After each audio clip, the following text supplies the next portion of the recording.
le lac Antananarivo, le lac qui avale les âmes, région Diana.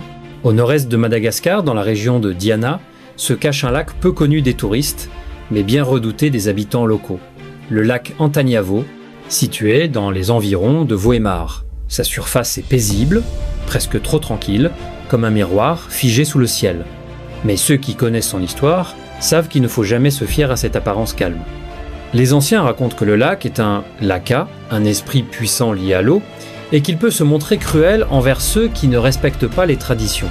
Le 27 février 1994, un groupe de 6 pêcheurs du village voisin de Marosli décida de partir pêcher tôt le matin.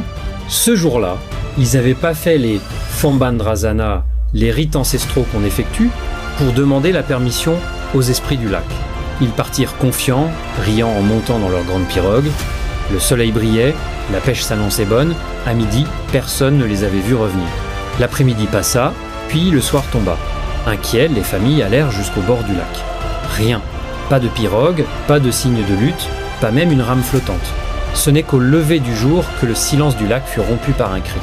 Un des anciens du village, venu faire ses offrandes, dit avoir vu une grande bulle noire remonter à la surface, puis éclater. Rien d'autre.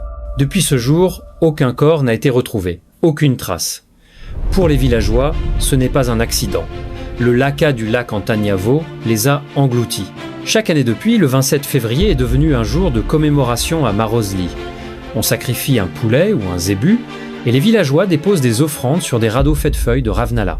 Le silence règne alors sur le lac, et personne ne s'aventure sur l'eau ce jour-là. Même aujourd'hui, certains affirment que, par les nuits calmes, on entend des voix faibles, des murmures venus du centre du lac, comme un appel. Les enfants sont mis en garde.